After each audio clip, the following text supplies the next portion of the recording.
Well, time to take a look at From Dust, the latest game from legendary game designer Eric Chahi. He was responsible for Another World, which many people consider to be a masterpiece of gaming. We met him at E3, remember, Hex? A European kiss, you call that on both sides.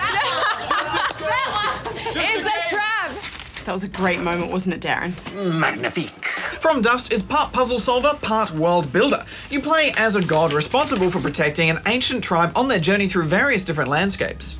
You have the power to create a ball which can lift and deposit materials such as sand, lava and water, so that you can build bridges of soil, block lava flows, change the direction of a river and create cliffs, all in order to keep your tribe safe from various natural and catastrophic disasters. Each map has totems scattered around the place, and your goal is to build villages around each of them.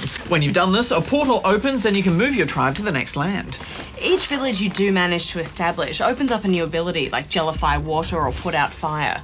And you will need to use these to get through the levels when tsunamis, volcanoes, high tides, fires and floods will do everything they can to wipe your tribe off the face of the earth.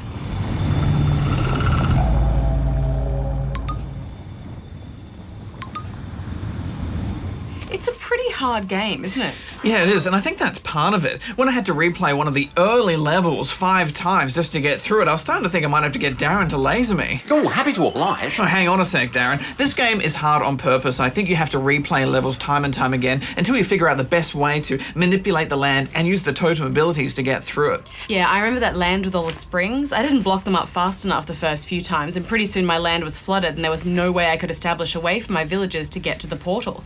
But then I cottoned on to blocking up the springs quickly. Yes, I know, and then it was pretty straightforward after that. It's very clever, isn't it? Everything you do impacts the land.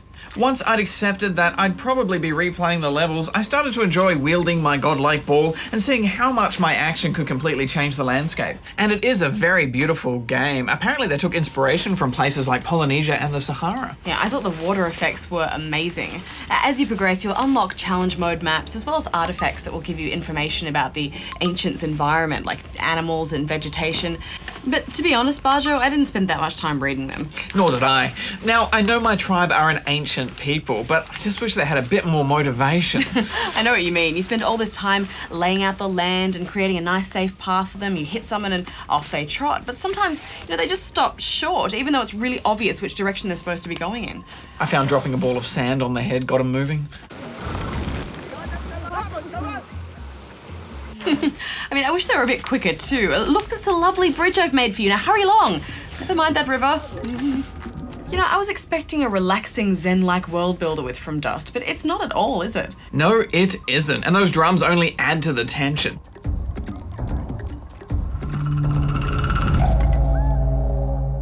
But we better wrap this up. Hex, final thoughts? It's a really great feeling when you save the villagers and get them safely on their way. And I thought the way the camera can be zoomed in from world view right down to an individual villager was very cool.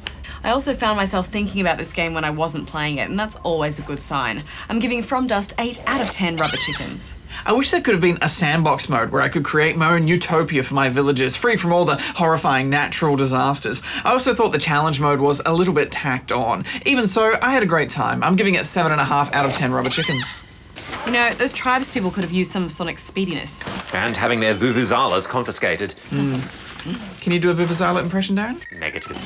I can. Do you want to hear it? Negative.